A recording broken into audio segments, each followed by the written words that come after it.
The B-side in boxing. B-side shit. B-side. B-side. And the B-side. You got a B-side. The B-side. B-side. B-side. B-side. That B-side thing. This is the B-Sides Boxing Podcast.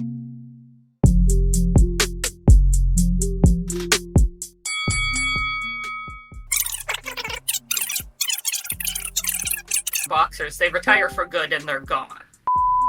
Coming in hot, Drip. Oh, I must admit, Aces is super excited about this, guys. I don't know if you saw it. I did not, but I legitimately did put off on Sunday because I wanted Drip to be here for the AJ portion. Yeah. Let me have the portion. I can get angry and then go angrily eat dinner. Yep. And that's when he slams some Johnny Reds. Yeah. All right. Well, that's a good transition point. Thanks, Drip. That was a good one. All right, let's fucking boogie. Boxing B-sides. A lot of stuff to talk about.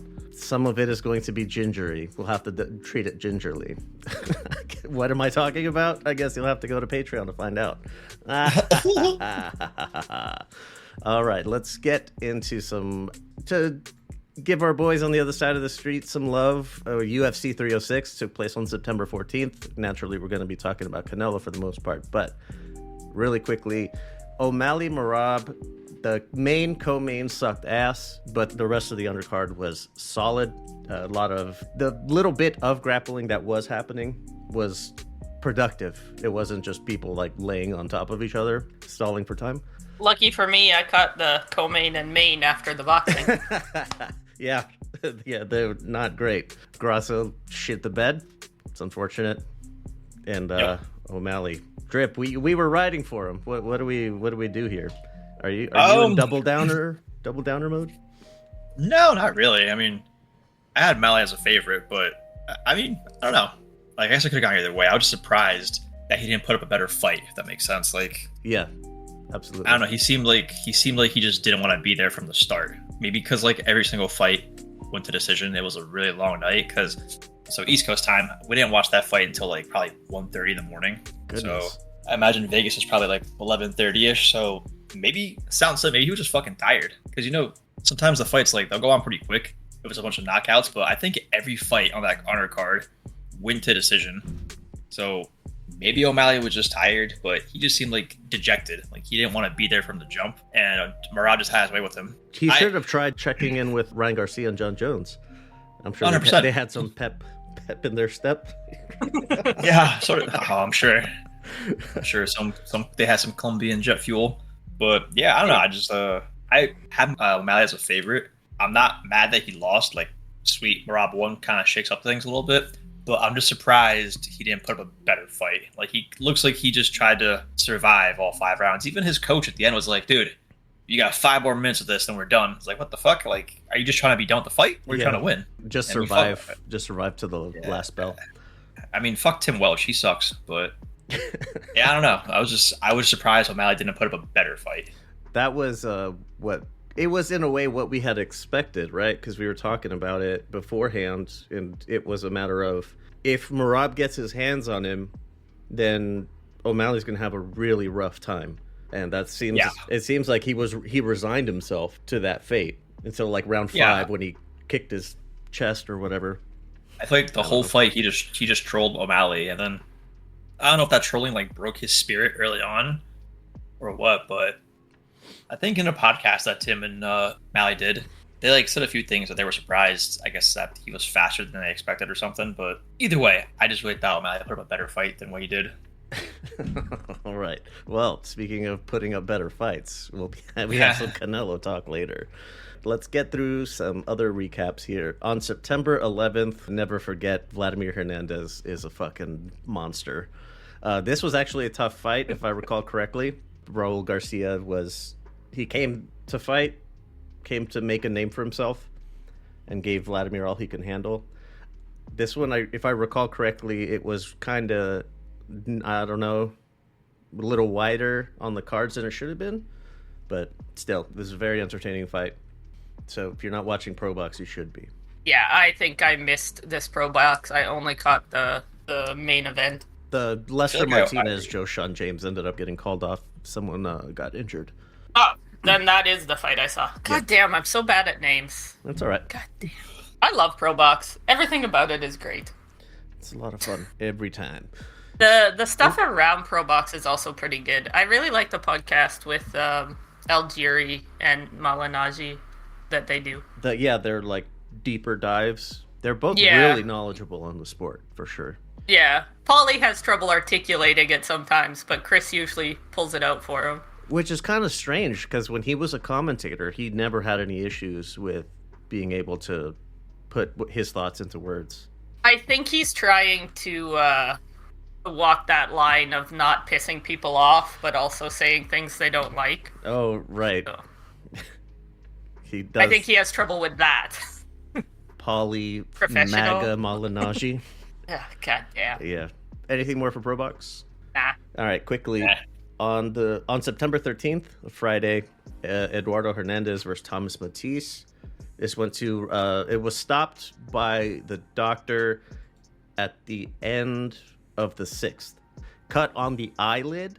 I have seen worse cuts, a lot worse, that didn't get called off.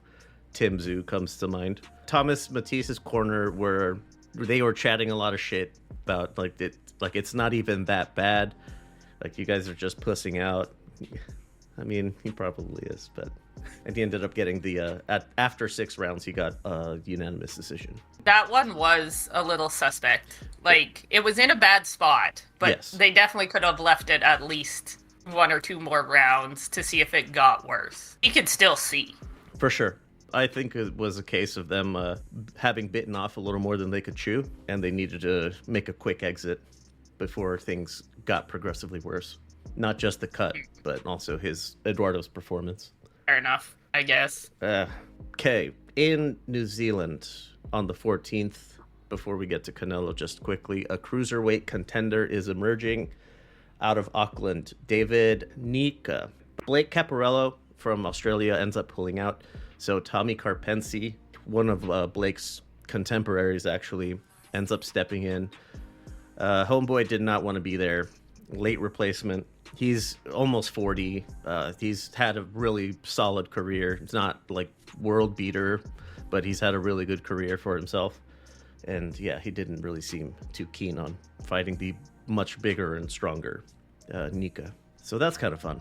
So it's fun to see more. I like seeing more contenders come into the mix instead of just having Opataya, Zerto, and is that it? Billum Smith? Yeah. Pretty much. So And it's always fun to get people from other countries. yeah, than the standard. non-traditional places. Yeah, like, not that there's no New Zealand boxers, but there's not that many of them. Especially Joseph right Parker? Is that Yeah. That's it? I think so. I like Joseph Parker, but he does seem like a shitty person. Is it Junior Fa, I think? Yep. He's also from New Zealand, Okay. but has he fought anyone recently? The last I saw him was when he fought Joseph Parker. I have not seen him in ages. And I'm in the weeds with this stuff, so I don't know. Alex Leopai Jr., just wanted to point him out. You may or may not know who he is, but if you check out Vladimir Klitschko's highlight reel, you'll see Alex Leopai Sr. on it, fucking face planting on it. So there's that. But Leopai Jr.'s taking up the mantle. So that's kind of fun. All right. PBC at the T-Mobile. Saul Dinero Alvarez versus Edgar Berlanga. I'm not calling him Canelo anymore. Okay, gonna go from the bottom up just to get some other fun stuff out of the way. Ricardo Salas Rodriguez beats Royman Villa by knockout. With equilibrium got shook and he could not get up. It's unfortunate. I like Royman, but hopefully it was just a one-off thing. Yeah, I don't think I watched the start of this. I missed the non-televised stuff. Rolly Romero gets a UD over Manuel James. Fucking boring fight that was. Yeah, and UD question mark? I don't know about all that, pal. Okay, Stephen Fulton. Split decision over Carlos Castro. I do not agree with this decision. And it's not just me being a homer for Castro, but Stephen Fulton did not look good. Castro was having his way with him, and Castro's not exactly a big imposing person in the ring, and he was having his way with Fulton. Now, Shanad, I want to ask you first. I was gonna say I saw the guys on Discord were talking shit. Yeah, that's why I wanted to ask you first, because everybody was saying like Fulton's been cracked. Inoue broke his spirit, and this performance just makes the Inoue's win age poorly. What are your take there? Okay, well, the way you said it shouldn't. If Inoue broke him, that means he was good, and Inoue broke him. Yeah. But everybody was saying that Fulton was never any good and was overrated. Oh, that's right. That's what they were saying. Yeah. Yeah. So before he fought Inoue, he was the guy that was going to beat him. He was the guy that was going to do it. He was awesome. He was great. He was the best thing America had at Super that weight slick. class. Yeah. Yeah. Everything else. And all of a sudden he was never any good. I don't know, man. I think it's a bunch of bullshit. Yeah, hyperbole in the moment. I'm not Like- sure about fraud check. Nah, I'm just kidding. It's not a fraud check, but people do shout that out pretty often. Yeah. Yeah. If Inoue broke him, I don't think that should take away from his win at all. No. And if he was never any good, then you guys were overinflating him for, like, years. Which happens, but I didn't see this fight. I missed the untelevised portion entirely. I slept in. But It's all right. This one, I would recommend going back to check it out, just to see what the hubbub is all about. Fulton... yeah. So people were saying that because Fulton looked like shit here, got fucking sparked by Inoue, and then had a rough night with Brandon Figueroa, and everyone was saying, oh, well, I knew he'd lost the whole time. Like, bitch, no, you didn't. Come on. Like, Yeah. one in particular, RGF, saying, that he's always been a fucking fraud and stuff. Like, bro, you and I were talking about how Fulton is probably going to survive Inoue, because if Figueroa could not take him out, I don't know why a much smaller guy is going to be able to. Turns out, fucking giant mongoloid is not as good as Mongoloid. Japanese precision, firepower precision. Yeah. Inoue's big thing, I think, is his precision and timing. Yeah. I don't think he hits that hard. I think he just hits you perfectly. Yes, and Like, that's what we used to say about Mikey Garcia, was like his power's not exceptional, but his technique is perfect. Yeah, like, I think if you did those carnival punching machines, I bet you Inoue doesn't hit any harder than a bunch of the drunk guys downtown. But he's gonna hit you perfectly, and you're not gonna get back up. I should go watch this one. I've just been busy at work. It kind of slipped through the cracks. That's fine. It's really just to see what the fuss is all about. And I think a lot of people were underestimating Carlos Castro, as I knew they would. I like Carlos Castro. He's good. He's a lot better than people give him credit for. He's probably not, unless like the stars align, he's not going to hold a title, but he's going to be one of those perennial contenders. He's always going to be in your face, and if you don't come proper, he's going to mess you up. Anything more for Fulton? Drip, do you want to dunk on Fulton? It's one of your fellow locals. Listen, I like Fulton. He had a bad time against Inoue. That's fine, but I wouldn't say he's done. I wouldn't call it a I wouldn't say he's done either. Bad night in the office happens. I'd like to see him go back to 122, to be honest.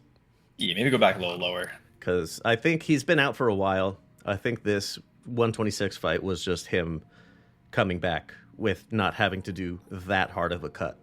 Just my speculation. All right. Let's speculate on Caleb Plant. Stops Trevor McCumbee in 9. Holy shit, McCumbee came to fight. I thought that he was giving Plant like more than he could handle in the beginning, in the opening rounds. Yeah, for sure.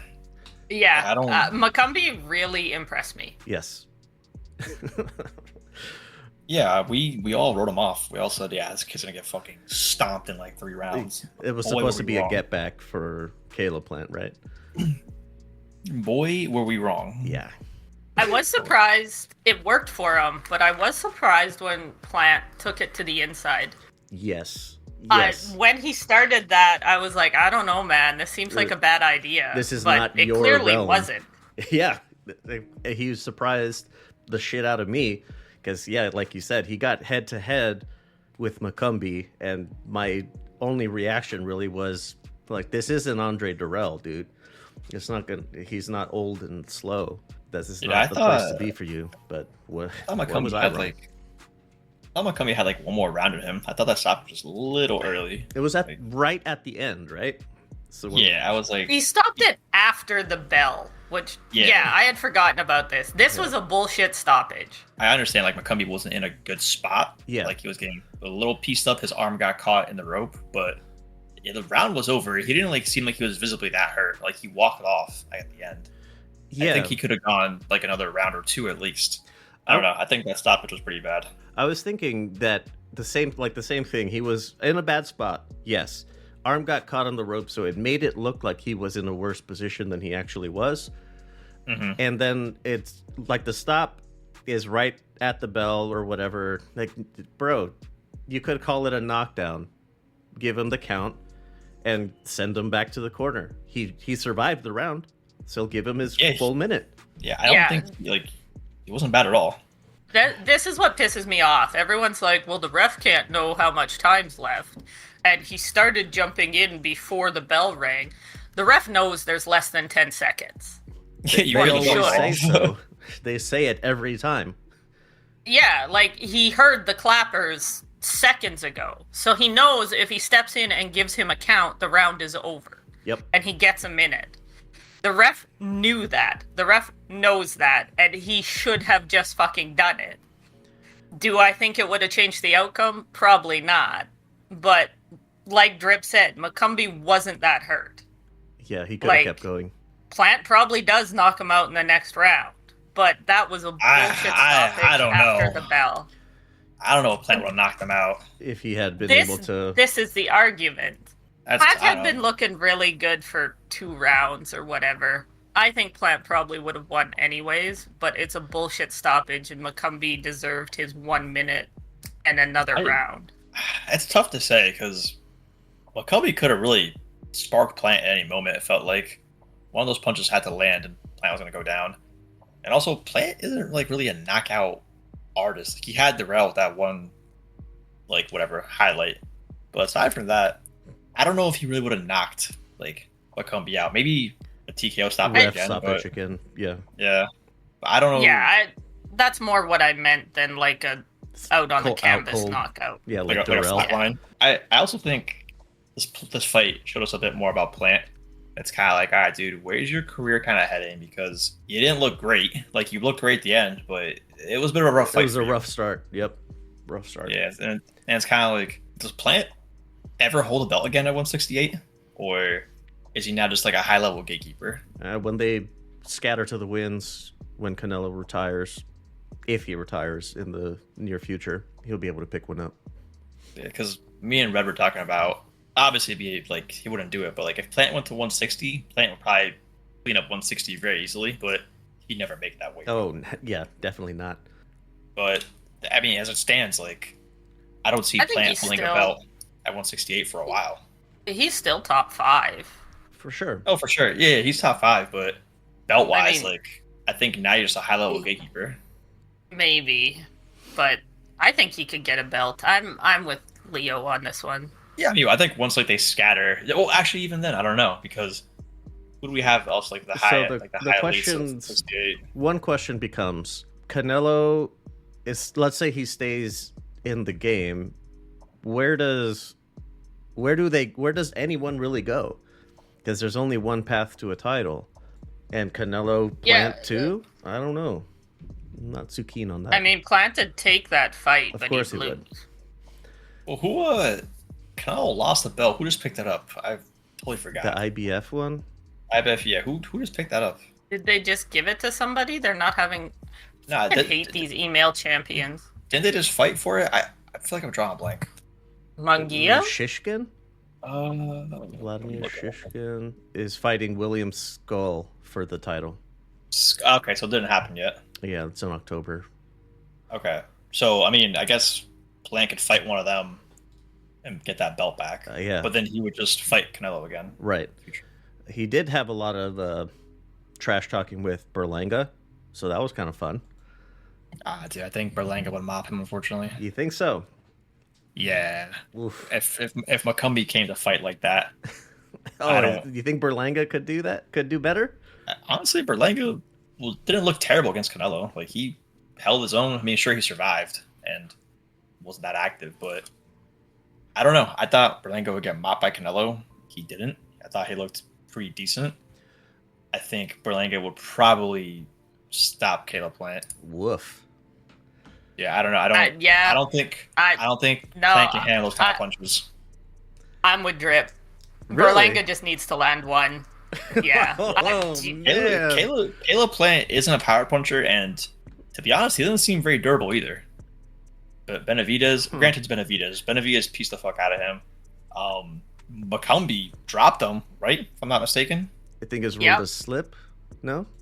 No, I think there was a drop in there too. Yeah, Plant down in round 4. You're right. Yeah, There McCumbee dropped was him. one rule the slip and one rule the knockdown. Yeah, so we got McCumbee dropping him. Benavidez, granted, Benavidez is top tier, beating the brakes off him. What else do we have with Plant? Trying to remember. Yeah, I don't think Plant's gonna hurt Berlanga. Yeah, he doesn't have the power. Anthony Durrell, not Andre. My mistake. I think it'd be a firefight, Berlanga and Plant, but I think Berlanga would stop him because, again, I think he held his own against Canelo pretty well. Granted, he also got dropped too, but it's still. We will be talking about him next time. Munguia versus Plant is interesting. I don't want to see that. All right, so let's get to Lara versus Danny Garcia before we get to the fucking meat on the dish. Fucking snoozer. Yes, I was talking about it on Ultimate Effing Casual, and it was the resignation on Danny Garcia's face. The knockdown came off of a nothing. He tapped his stomach with a jab, tapped his face with a jab, and he took a knee. And the way he just walked back to his corner, I don't want to fucking do this anymore. That's the kind of look he had, I think, anyway. Yeah, Garcia shouldn't have been there. No. He didn't want to be there. His dad stopped the fight, and his dad didn't want him there either. You could tell in the after-fight interview. This was a bullshit fight that shouldn't have happened. We talked about that. Yes, definitely. And I think anybody would have beaten Danny Garcia that night, realistically. Absolutely. Like, I think the look between Danny and his father, that was... Angel had a look of knowing. I've seen my son at rock bottom in his darkest moment, how he looks at those times. So, and this is reminiscent. And I'm projecting a lot here, but I don't know. I've seen these kinds of situations before. There was a man who just outgrew boxing. He did what he had to do in boxing. Came back for one more fight, thinking he still has it, and he's halfway through, he's like, "Yeah, this isn't for me anymore. I don't want to do it." yeah, exactly. If that's how it is, man, just stop before you get seriously hurt. He has to be retired now, I'm sure. I hope so. I hope for his sake. I gave him a lot of shit a long time ago, but yeah. This whole thing was just him trying to chase getting in the Hall of Fame. That's all he talked about on the lead up to this fight, and that's what he talked about afterwards, too. Oh, the daring to be great stuff? Yeah, he just wanted to make sure he got into the Boxing Hall of Fame. Yeah, I wonder if it's kind of I saw a thing a while back, an interview of Marcos Maidana when they asked him do you miss boxing? He was like, nah, it was a job. He's like, I don't miss it. I wonder if that's how Danny Garcia felt during that fight. He was like, this was just a job. He's like, I don't want to be here anymore. I think Danny's been enjoying not having to do this shit. His social media is always all just fun stuff. And some of the other retired guys, it's fun stuff, but it's also hey, finally got back in the gym to hit the heavy bag or whatever. Gabe Rosado still puts up him in the gym all the time, even though he's been retired for a couple years. Danny Garcia does not do that. It's him and his girlfriend and his cars and his clothes and... Really quickly, and it's strange that we're spending more time on the loser of the fight than Arslan Lara, just because 160 is still a wasteland. If this is the quality of fight, like he was bragging in the post-fight interview, like he just did something impressive. Like, I don't think so, pal. No, that was not as cool as you think it is. Yeah. I think he was also just trying to get his next fight lined up. So he holds a WBA title. Carlos Adames has WBC. Hamza Shiraz is the number one contender to that. Janibek has IBF and WBO. He's fighting Mikhailovich or something in Australia. You want to beat up Austin Williams? You want to beat up Tiger? The boxer formerly known as Ammo? Such a downgraded nickname. It is, yeah. Patrice Volny. I don't know. There's that. Yeah, I don't know. 160 is just not fun. It's not. Okay. Dinero versus Berlanga. 3 of the 4 were on the line. Drip, you were saying that you thought that Berlanga was a lot more durable, did a lot better than people would have expected. Yeah, I mean, I'll keep it short because that fight ultimately wasn't that exciting. But No. yeah, I thought Berlanga did he did okay. Like, it wasn't great, but did better than everyone thought he would do, probably. I mean, he held his own, let off a few shots. Ultimately, towards the end, probably just tried to survive. But yeah, overall, it was a boring fight. Definitely, I don't know. That'd be more a firefight with Berlanga being the way he is, but it seems like he took just a little bit more caution. Knockdown probably had a lot to do with that. Yeah. Canelo still Overall, has a chin, too. Yes. Sorry. Berlanga landed a couple big ones, and it didn't work. And I think Berlanga's one of those fighters where if plan A doesn't work, he doesn't really know what plan B is. I think Canelo still looks good, too. A lot of people were talking shit, but... Yeah, that's what I was going to ask. There's a lot of people saying, well, not a lot. There was a few in Discord, very dedicated Canelo haters, were saying, like, okay, well, now we're going to try to retcon Berlanga into being good. Which, nobody's doing that. It's just he looked better here than we would have thought. I don't know. I think both things can be true at the same time. Yeah. Yeah, pretty much. I did call it going the distance. I told you guys that Canelo wasn't going to knock him out. I was surprised. I think I was calling it for like the mid-lates, or late mids, I guess. That morning, I was at a little press event, and I got to talk to... Well, fun fact. Yeah, name drop the candidate. More Senate talk over on Progressive Patriots. Good stuff. Berlanga, I think it's all upside here. This is a victory and defeat. He did a lot better than everyone thought he would. Everybody had counted him out, and I think the world's his oyster right now. There's a lot of good names out there that he would have a decent shot against. He showed a lot more of himself, more of his resilience, not versatility. I think resilience is the big thing, and that he can rise to the occasion. So I'm not sure why people are down on him. I'd like to see him fight other guys, Christian Mbili, Munguia, Pacheco, all pretty good fights, I think. I am a little bit with Drip. I don't think he ever went for broke, and that's disappointing. He never really, really went in there and like, fuck it, I either win or I lose. I think he just tried to raise his stock by surviving with Canelo. Because a lot of people are saying now, like, there's almost like no shame in losing to Canelo, which is kind of silly because I'm not saying there should be shame to it, but like, you're still taking a loss. Like, don't just go in there and survive and be like, oh, I lost, but it's against Canelo, so it's okay.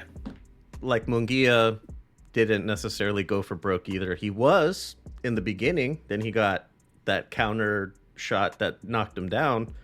After that, he didn't want to really engage as much as he was before.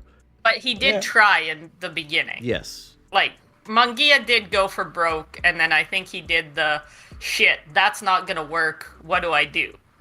But Berlanga never really went for broke. He did the, I'll try this because it's not too risky, and I'll try this, and oh, that didn't work, so I better just not take any chances and get the final bell, and I can say I survived, which is more than anyone expects.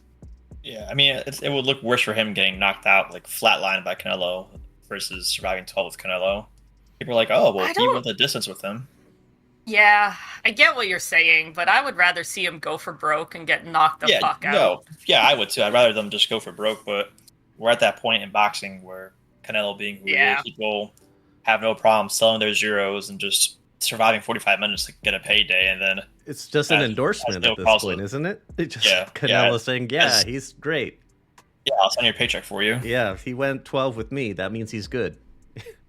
Yeah, so like, I mean, don't get me wrong, I get it. Like, they're like, all I gotta do is survive 45 minutes, throw a few punches, and I get paid and victory and defeat. What could go wrong?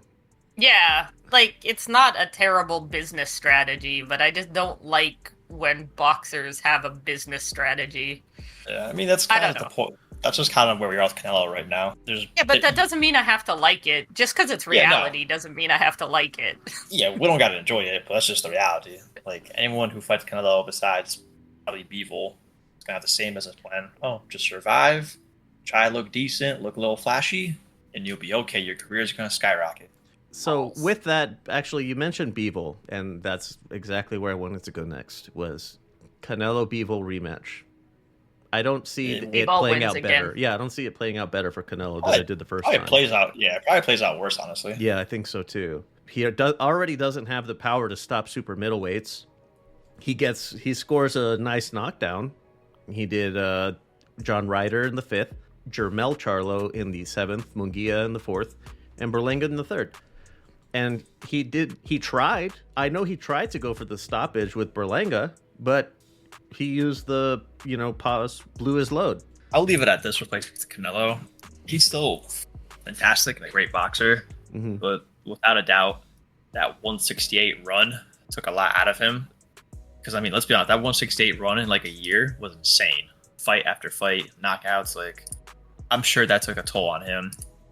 I think he's still fast, but I think we can all agree that 168 run and then Father Time and just miles on his body's catching up to him, because he spars a lot too. Like, Canelo spars a lot. I think he's still great. Still super sharp. Looked fantastic. Still super sharp. Still great, but you can see the decline is there. Callum Smith was the beginning of super middleweight. Yeah. Then Abdi was easy work. Don't even count him.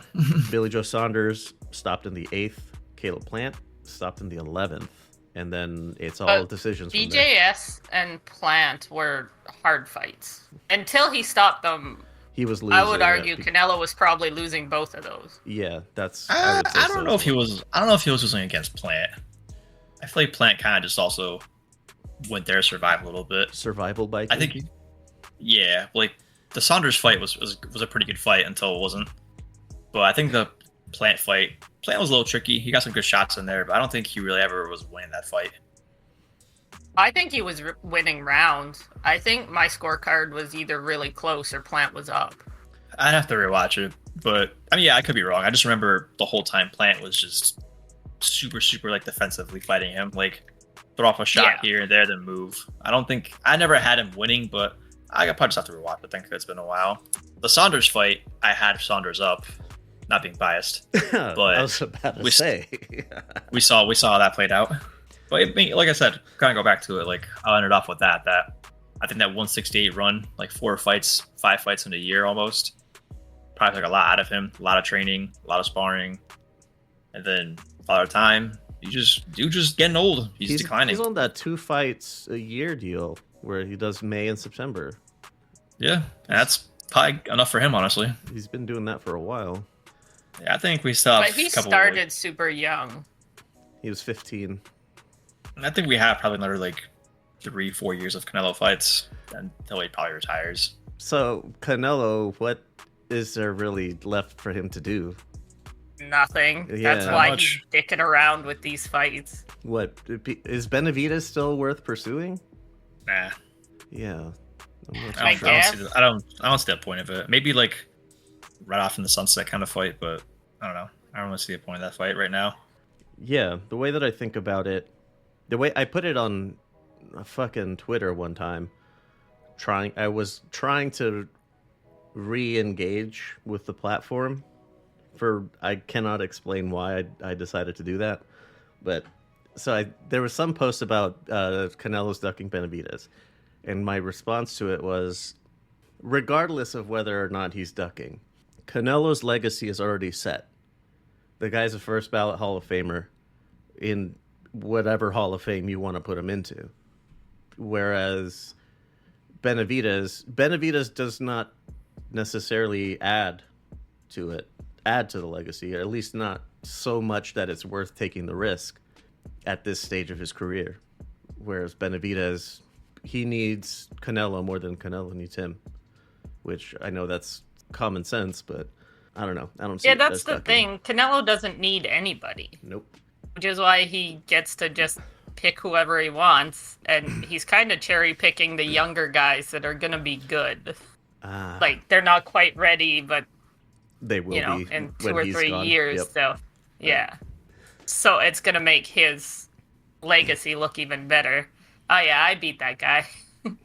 Yeah, it's what Mayweather does with Canelo all the time. Yeah. Man, do we have anything more to add on to this? Bring me to AJ.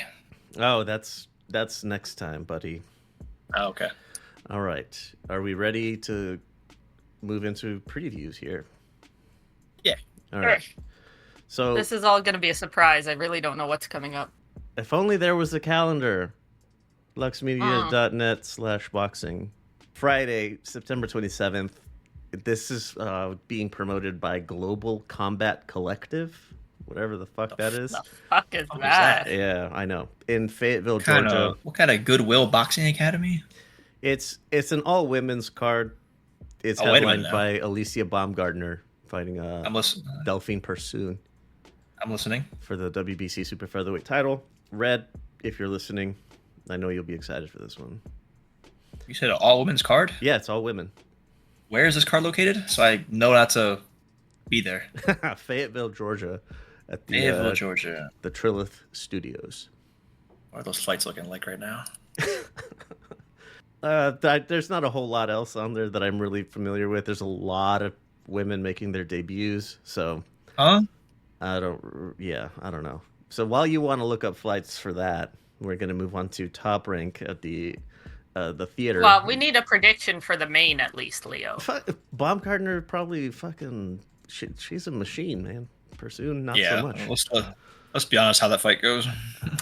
I'm not seeing a whole lot of difficulty for Baumgartner here. I'm just setting you guys up to have to defend yourselves next week. On the next time, yeah. Yeah. Fair enough. Right. Top Rank at the theater at Madison Square Garden. I'm just going to go from the bottom up here. Ali Feliz versus Orlando Coulter, 6-round heavyweights. Floyd Diaz versus Mario Hernandez, 8-round bantams. Delonte Johnson versus Yomar Alamo, 8-round super lightweights. Rohan Polanco versus Marcelino Lopez, 10-round super lightweights. Elvis Rodriguez versus Kendo Castaneda, 10-round super lights. I haven't Elvis. seen Elvis Rodriguez in a hot minute. He last fought in the end of June. I think that was the Teofimo Steve Claggett card. Ah, All right. right. It was all pretty lopsided fights. Yeah. So there you go. Probably another one of those. Bruce Carrington versus Sulaiman Sagawa. I'm kind of excited for this one, actually. Sagawa won me over last fight. Bruce Carrington, is he the truth? Drip, what do you think? Bruce Carrington? Is he I the kinda real don't know. deal? My boy Bruce. I remember. I don't know why I couldn't think of who he was. Oof. Everybody Is calls him he- Shushu. Yeah. Is he the real deal? Honestly, I don't know. I feel like I gotta see more fights of him. I feel like I can't make an opinion yet. I want to lean towards yes, but that's not a confident yes. So I gotta see just a little more. So they flew out Naoya Inoue, for the last card that Carrington was on, and they're making a big showing of trying to, I don't know, speak it into existence. Maybe some people on Discord are convinced that's a good fight. Shinada, what do you think? Ooh. I think I'm cheering for Sagawa. Yeah. I don't know. I'm kind of with Trip. I don't know if Carrington's as good as people want him to be, and I think It's- if he's not, Sagawa will let us know. Like, Yeah, this is a good test. check. Yeah, I think Sagawa would be a good test. It's just too soon to tell. Like, I don't know. I do want to say yes, but it's a yes with the air of caution to it. Like, I'm not confident in that yes. Well, speaking of not sure if they're as good as people say he is, Xander Zayas versus Damian Sosa in the co-main. Yeah. Yeah, I don't know, man. Not much to really say about that. Xander, like Yeah. I don't know to who believe. Damian Sosa is. I want to believe. That might be a fight where I'll like use an excuse to go pick up my food or something. He fought on Pro Box. He beat Marquez Valle in a close decision. That's really all I got for him. Ugh, he cuts scars into his eyebrows. Yeah, man, they're symmetrical. That's how I know they're fucking fake. So weird. He beat Cassius Clay Collard in 2021. Thank you for your service, Damien. I cannot explain why I don't like Clay Collard. Xander Zayas, best of luck to you. I want you to be good. I really do. I really want Puerto Rico to have someone like serious, not like Berlanga, who's the victory and defeat type. All right, main event. WBO welterweight title. Sandy Ryan versus Michaela Mayer. I don't know enough about Sandy Ryan. Sandy Ryan's pretty decent. Yeah, she's not bad. I want to say I watched her fight McCaskill. I remember that. That was in Florida. It was a weird draw. And then Terry Harper. But I haven't seen anything else. I think this should be a close fight because Mayer's coming up in weight, right? Yes. So that's my question mark with Mayer. And Sandy Ryan's good. Like, I don't know if she's great, but she's good. So we'll see how Mayer does with the higher weight. Yeah, she fought at 130 for the majority of her career. Then she lost to Baumgartner October of 22. Moves up to 135 for a win. Pretty easy one, it seems. Then moves up to 140 for another easy win. And then goes up to welterweight, full welterweight, where she loses her first fight, to Natasha Jonas. I remember talking about this one. I was kind of surprised that she lost to Jonas. It's weird how, she's jumping up pretty quickly. And if Sandy Ryan, if she's, just good, then I don't know if Michaela Mayer is going to be good enough to win. If I had to bet money, I would probably put a little bit of money on Ryan, to be honest. Yeah. But I think it's going to be a really close fight. Mayer's good. I just don't think she's big enough. Yeah, she's going to look soft. She's fucking 5'9". Holy shit. She's got the height to be in that weight class. And Sandy Ryan isn't super delicate in the way she fights. She does like to push people around a little, if I remember correctly. Like, she might weight bully her a little. Yeah. She's about the same size. Like, height. Yeah, but she's been at that weight longer. Yeah, she's more solid. Like, she's fought at 147. This will be her fourth fight. But she's never fought under 140, I don't think. No, not that I can see. I don't know. I think this one should be interesting. I know there's a lot of guys on the internet going, this is great, I can go to bed early, don't have to watch the main event, but I think they'll miss out. This one should be good. And last thing is a quick one in Sheffield at the Park Community Arena.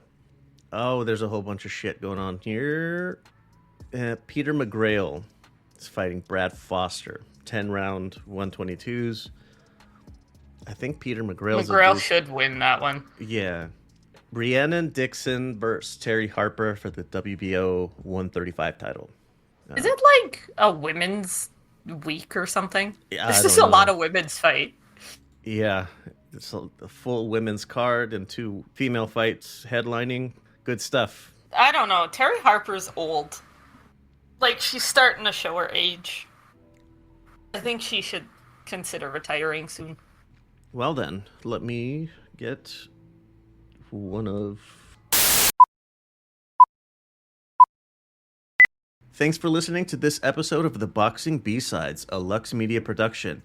If you'd like to give your thoughts, or you're dying to tell me how much of a casual you think I am, you can text our anonymous line at 833-589-7637. If you want to stand on business, call and leave a voice message. And if you're entertaining enough, you might make the final cut of the show.